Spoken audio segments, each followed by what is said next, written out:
Hello everyone, welcome back to my YouTube channel education hub BD. আপনাদের জন্য আজকে দুইটা বড় বড় ব্রেকিং নিউজ নিয়ে চলে এসেছি। একটি হলো, আপনারা জানেন কালকে আমাদের অন্তর্বর্তীকালীন সরকারের অর্থ উপদেষ্টা doctor Salehuddin Ahmed pay scale বাস্তবায়ন রিলেটেড কী কী বলেছে সেটা নিয়ে পুরোপুরি জানাবো, যে তিনি সম্পূর্ণ বক্তব্যই পে স্কেল রিলেটেড কী কী কথা বলেছেন।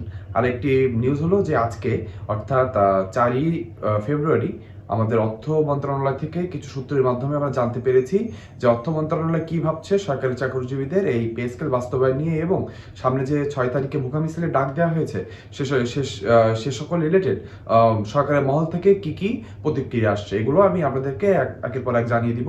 আপনারা জানেন পে স্কেল রিলেটেড এই 4 থেকে 5 মাস ধরে সৎভাবে যে সকল ইউটিউব চ্যানেল কাজ করে যাচ্ছে তার ভিতরে এডুকেশন হাব অন্যতম। আপনাদের ভালোবাসায় এডুকেশন হাব চ্যানেলটি প্রায় 9,700-র কাছাকাছি সাবস্ক্রাইবার ক্রস করেছে। আপনারা আমার এই পরিবারের সদস্য হয়েছেন, আমাকে এভাবে সাহায্য করেছেন গ্রো করতে। আপনাদের কাছে একটি অনুরোধ থাকবে, যারা এখনো ইউটিউব চ্যানেলটি সাবস্ক্রাইব করেননি অথবা আমার ভিডিওগুলো দেখেন কোনো না কোনোভাবে উপকৃত হয়েছেন, দয়া করে আমার ইউটিউব চ্যানেলটি সাবস্ক্রাইব করে দিবেন, ভিডিওটিতে একটি লাইক করে দিবেন এবং কমেন্ট বক্সে আলহামদুলিল্লাহ লিখতে ভুলবেন না। কেননা আপনারা সকলে জানেন যে আলহামদুলিল্লাহ আমরা তখনই লিখি আমরা মহান আল্লাহর প্রতি কৃতজ্ঞতা জানাই। তিনি চাইলে এখনো অন্তর্বর্তীকালীন সরকারের মাধ্যম দিয়ে আমরা নবম পে স্কেল বাস্তবায়ন করতে পারবো। তাহলে চলুন আমরা দেরি না করে আমরা যে দুইটা বিষয় সম্পর্কে আজকে আমরা বড় বড় নিউজ পেয়েছি সেগুলো জেনে নিই। ভিডিওর মেন অংশে আমরা চলে এসেছি। এখন আমরা দুইটা বিষয় সম্পর্কে জানবো বলেছিলাম। প্রথমে আমরা অর্থ উপদেষ্টা অর্থাৎ 3 ফেব্রুয়ারি অর্থ উপদেষ্টা পে স্কেল সংক্রান্ত বাস্তবায়ন রিলেটেড কি কি আপডেট দিয়েছে সেটি এক চোখে আমরা জেনে নিব। প্রথমেই তিনি একটি খুব ভালো কথা বলেছেন। তিনি বলেছেন সরকারি চাকরিজীবীদের মূল বেতন দ্বিগুণের বেশি বাড়ানোর সুপারিশকে অত্যন্ত ভালো বলে মন্তব্য করেছেন অর্থ উপদেষ্টা ডক্টর সালেউদ্দিন আহমেদ। আপনারা শুনেছেন যে উপদেষ্টা মহলের অনেকদের কাছ থেকে আমরা শুনতে পাচ্ছিলাম এবং গুঞ্জন পাচ্ছিলাম যে পে স্কেল দ্বিগুণ আকারে কেন বাড়বে, পার্শ্ববর্তী দেশের তো 30-40% হারে বেতন বৃদ্ধি পায়, কিন্তু তাদেরকে এই ছোট মাথায় কিভাবে আমরা ঢুকাবো যে পাশের দেশের আপনি বেতনের সাথে তুলনা করছেন, তাদের সর্বনিম্ন বেতন 20,000 টাকা। ইন্ডিয়ার দিকে তাকালে দেখা যাবে তাদের 18 থেকে 20,000 টাকা সর্বনিম্ন বেতন। সেখানে আমরা বাংলাদেশের যে অর্থের মান সেটা ইন্ডিয়ার থেকে কম, সেখানে আমাদের বেতন এখনো 8,250 টাকা পড়ে রয়েছে। তারা যদি 30% পরিমাণও বাড়ায় তাদের তো অনেক বেড়ে যাচ্ছে, কিন্তু আপনারা 8,250 টাকাকে 20,000 করছেন, তাও আবার বলছেন যে দ্বিগুণের বেশি করা হয়ে গিয়েছে। আসলে আমরা ধিক্কার জানাই উপরের মহল থেকে যারা এই পে স্কেল বাস্তবায়নের বিরোধিতা করছেন। কেননা সরকারি চাকরিজীবীদের দুঃখ দুর্দশা দেখার জন্য কিন্তু কেউ নেই। অনেক কষ্ট করে একটা মানুষ সরকারি চাকরির এই সোনাভরণটি খুঁজে পায়। তারা মনে করে পরিবারের সকল সদস্যদের নিয়ে এবার একটু স্বাচ্ছন্দ্যে এবং সগৌরবে বাঁচবেন, কিন্তু এই অর্থের চাপেটাঘাতে তারা কিন্তু আর বাঁচতে পারে না।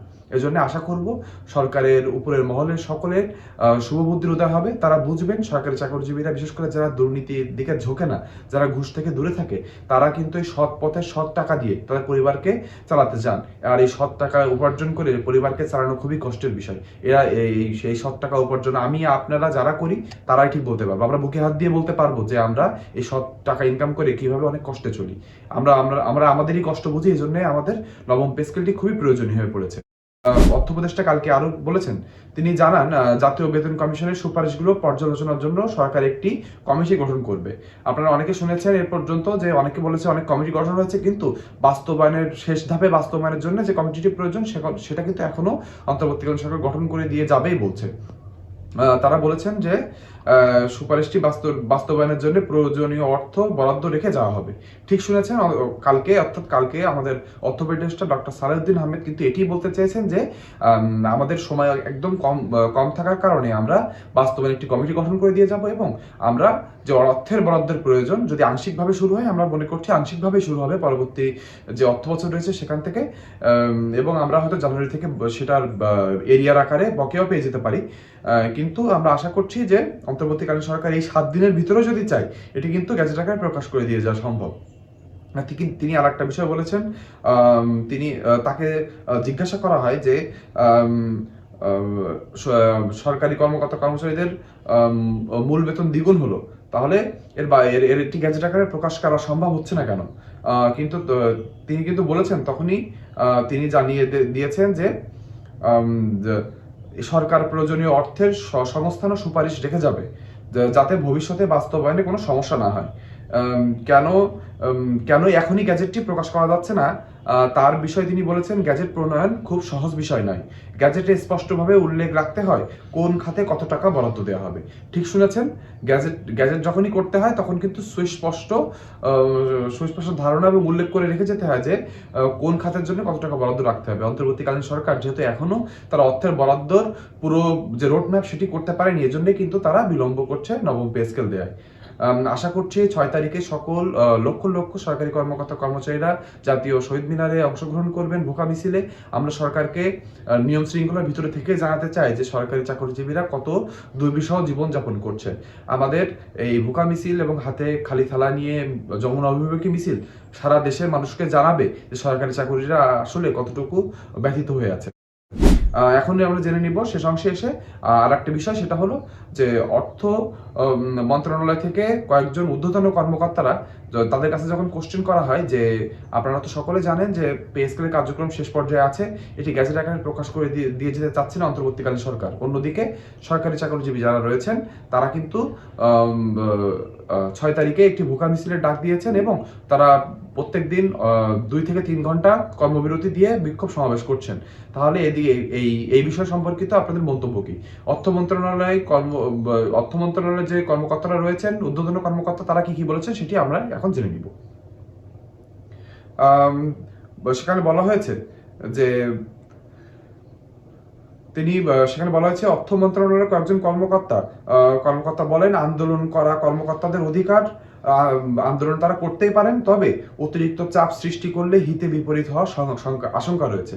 ঠিক শুনেছেন, এখানে কিন্তু একটু সুস্পষ্ট তাদেরকে জানানো হয়েছে বা থ্রেড দেওয়া হলো, এখানে মৌন থ্রেড, যে যদি অতিরিক্ত চাপ প্রদান করা হয় অন্তর্বর্তীকালীন সরকারের কাছে তাহলে কিন্তু হিতে বিপরীত হতে পারে।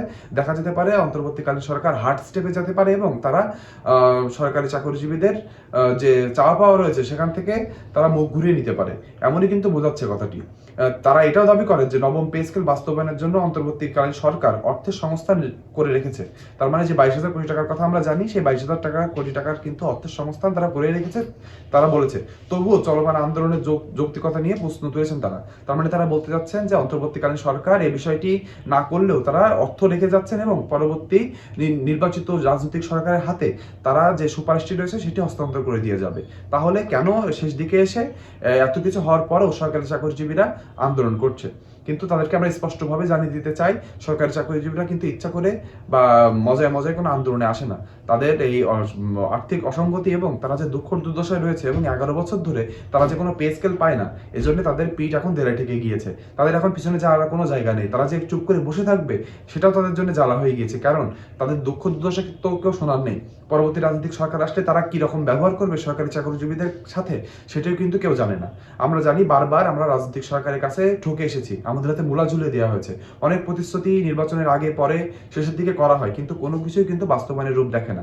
এই জন্য সরকারি চাকরিজীবীরা এবার উঠে পড়ে লেগেছেন এবং তারা এটি বলেছেন যে আমরা এবার শেষ একটা চাপ দিবই, সেটা অন্তর্বর্তীকালীন সরকারকে, এবং তাদেরকে গ্যাজেট আকারে প্রকাশ করে দিয়ে যেতে হবে। আমাদের আশা কিন্তু একবারে না, আমরা জানি 80,000 কোটি টাকা থেকে 1 লক্ষ কোটি টাকা প্রয়োজন হতে পারে নবম পে স্কেলটি বাস্তবায়ন করতে। 22,000 কোটি টাকা যদি থেকে থাকে তাহলে মাত্র 3 মাসের আমাদের বেসিকটি দিয়ে যাওয়া হোক এবং সেটি বাস্তবায়ন করে দিয়ে যাওয়া হোক। 1 বছর ধরে আমরা না হয় বেসিক এবং পরে এরিয়ার আকারে সকল সুযোগ সুবিধা নিব, কিন্তু আমাদেরকে নবম পে স্কেলটি গ্যাজেট আকারে প্রকাশ করে দিয়ে যেতেই হবে। এটা আমাদের ফুল অ্যান্ড ফাইনাল রিপ্লাই। তাই যে আমাদেরকে থ্রেড দিক না দিক আমরা কিন্তু কোনো কিছু দেখবো না, এবং আমরা আশা করছি 6 তারিখে অর্থাৎ শুক্রবার জাতীয় শহীদ মিনারের লক্ষাধিক সরকারি কর্মকর্তা কর্মচারীদের ভিড় হবে, তারা রাজপথে নামবে এবং ভোকা মিছিলের মাধ্যমে সকল দেশের মানুষজনকে জানাতে সমর্থ হবে যে সরকারি চাকরিজীবীরা কতটুকু দুর্দশায় রয়েছে। তারা বলেছেন যে তারা একটি বিষয় বলেছেন যে অর্থ মন্ত্রণালয়ের কোনো কর্মকর্তার নাম প্রকাশ করে কথা বলতে রাজি হয়নি, কিন্তু তারা নাম প্রকাশ না করার শর্তে তারা বলেছেন নির্বাচনের আগেই নবম পে স্কেল গ্যাজেট হওয়ার সম্ভাবনা নেই। তার মানে তারা পুরো নাকচ করে দিয়েছেন যে নবম পে স্কেল কিন্তু নির্বাচনের আগে কোনোভাবে এটি সম্ভব করা হবে না, গ্যাজেট আকারে প্রকাশ করা সম্ভব হবে না। তারা বলেছেন কারণ উপদেষ্টা পরিষদের সভায় পে স্কেল নিয়ে বিরূপ প্রতিক্রিয়া দেখা গেছে। ঠিক শুনেছেন, আমরা যেটা আগে নিউজ পেয়েছিলাম যে কয়েকজন উপদেষ্টা, বিশেষ করে জ্যেষ্ঠ উপদেষ্টা, তারা পে স্কেলের বিরোধিতা করেছেন এবং তারা বলেছেন এটি আমাদের কাজ নয়, এটি পরবর্তী নির্বাচিত সরকার এসে করবে। সেখান থেকেই কিন্তু আমাদের অন্তর্বর্তীকালীন সরকারের প্রধান উপদেষ্টা সহ অর্থ উপদেষ্টা এবং যারা এই সম্পর্কিত রয়েছেন তারা কিন্তু একটু বেঁকে বসেছেন। তারা মনে করেছেন ঠিক আছে, যেহেতু উপদেষ্টা পরিষদ থেকে এটি নিয়ে দ্বিমত রয়েছে, সেহেতু আমরা পরবর্তী নির্বাচিত সরকারের হাতে এটি দিয়ে যাবো এবং পর্যাপ্ত অর্থের বরাদ্দ রেখে রেখে দিয়ে যাব, যাতে তারা এসে এটি বাস্তবায়ন করতে কোনো সমস্যার সম্মুখীন না হয়। তিনি এটাও মনে করে দিয়েছেন যে আগে সচিবালয়ে কর্মকর্তা কর্মচারীরা অর্থ উপদেষ্টাকে অবরুদ্ধ করে রেখেছিল এবং তার পরিপ্রেক্ষিতে কিন্তু কয়েকজন সরকারি কর্মকর্তা কর্মচারীদেরকে গ্রেপ্তারও করা হয়। এসব কথা বলেই তিনি বলেছেন যে অন্তর্বর্তীকালীন সরকারের জন্য কোনোভাবেই এটি বাস্তবায়ন করে দিয়ে যায় এখন ফিজিবল না। তারা এটি পরবর্তী রাজনৈতিক সরকারের কাছে হস্তান্তর করে দিয়ে যাবে এবং পরবর্তী রাজনৈতিক সরকার আসলে অর্থ যোগানটাই সব থেকে কঠিন এবং সেটা তারা করে রেখে যেতে চায়। তাহলে পরবর্তী নির্বাচিত সরকার এসে কোনোভাবে এই পে স্কেল নিয়ে কোনো আর্থিক চাপে পড়বে না। দেখা যাক সরকারি চাকরিজীবীরা এটি মানে কিনা, কিন্তু আমরা কিন্তু এটি কোনোভাবে মানবো না। আমরা প্রত্যাখ্যান করলাম এবং 6 তারিখে আমরা লক্ষাধিক কর্মকর্তা কর্মচারীরা শহীদ মিনারে একত্রিত হয়ে দেখিয়ে দেব যে আমরা সরকারি কর্মকর্তা কর্মচারী একজোট আছি এবং আমাদের যে এক দফা এক দাবি সেটি হলো আমাদের যে অন্তর্বর্তীকালীন সরকার রয়েছে তারা যেহেতু জাতীয় বেতন কমিশন গঠন করেছে, তারা চূড়ান্ত সুপারিশ করেছে, সেই সুপারিশটি অন্তর্বর্তীকালীন সরকারের আমলে গেজেট আকারে প্রকাশ করে দিয়ে যেতে হবে। এটি আমাদের ফুল অ্যান্ড ফাইনাল কথা। আজকের ভিডিওটি এ পর্যন্তই। পরবর্তীতে আন্দোলন রিলেটেড এবং পে স্কেল রিলেটেড এমন যে কোনো নিউজ পেতে আমার ইউটিউব চ্যানেলটিতে আপনার চোখ রাখতে হবে। সেজন্য বলবো দয়া করে আমার ইউটিউব চ্যানেলটি সাবস্ক্রাইব করে দিবেন। আমার ইউটিউব চ্যানেল সাবস্ক্রাইব করলে আপনাদের কোনো লস নেই, আপনি অথেন্টিক এবং সত্য নিউজ পে স্কেল রিলেটেড সবার আগে পেয়ে যাবেন। আজকে ভিডিওটি এ পর্যন্তই। ভিডিওটি না টেনে একদম শেষ পর্যন্ত দেখার জন্য সকলকে ধন্যবাদ। আমার ভিডিওটিতে একটি লাইক করে দিবেন, কমেন্ট বক্সে আলহামদুলিল্লাহ লিখতে ভুলবেন না। আর আশা করব সকলে 6 তারিখে শশা দল বেঁধে এবং শশা কর্মকর্তা কর্মচারীদের নিয়ে শহীদ মিনারে অবস্থান কর্মসূচি পালন করবেন এবং ভুখা মিছিলে যোগদান করবেন। আজকে ভিডিওটি এ পর্যন্ত। সকলে ভালো থাকবেন। ধন্যবাদ।